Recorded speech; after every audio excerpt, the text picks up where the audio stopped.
Sahod yung tao. Sa barangay lang nagpapasahod sa kanila. Kaya ma'am, nakikiusap ako ngayon. Kung pwede pagbigyan nyo ako ngayon, pagbigyan nyo ako ngayon, from now on, di na namin ulit. Di na nila ulit. Nagpapos na po tayo ng traffic dito. Minsan nakakadaan naman. Kaya nga po. Ano lang naman, sige naman, disregarding traffic. Hindi nyo po ba mapapag-usapan? Ano po pa? Kunin ko na lang po yung mga, pwede mo po yung ID nyo? Nakikiusap ako ng maayos sa inyo, hindi nyo man lang ako pagbigyan, taga-gobyerno din kayo. Pero yan ba yung maayos na pakikipag-usap? O kaya nga. Yan ba yung maayos na pakikipag-usap? Kaya nga tinatawag ko kayo ng ma'am, nakikiusap na ako sa inyo. Sa inyo pa ako mapagbigyan. Kasi hindi nga namin alam. Hindi nga namin alam. Kung alam namin so, hindi kami dumaan dito. Hindi nga namin alam eh. Hindi ko nababalitaan sa TV, sa radyo, sa dyaryo. Hindi nga namin alam, ma'am. Ma'am, wait lang. Hindi nga mo namin alam.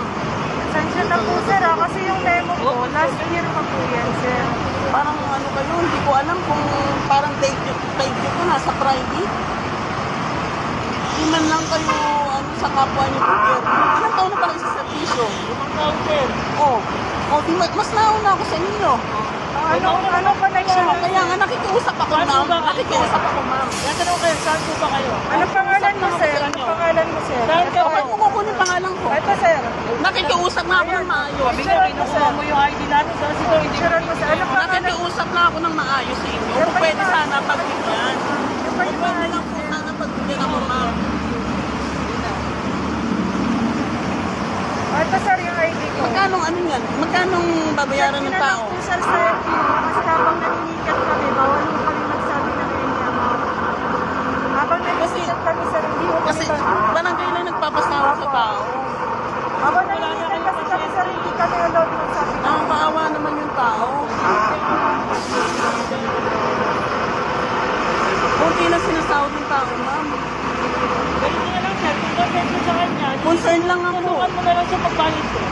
Para at least, Kaya nga, ma'am, nakikiusap na lang kung pwede pagbigyan nyo na lang sa amin. Nasa CCTV po, sir. lang ngayon po. Ay, kita po yan sa CCTV sa Metro Base po, NMDA Metro Base. Gusto niyo, sir, i-check niyo po doon sa Guadalupe.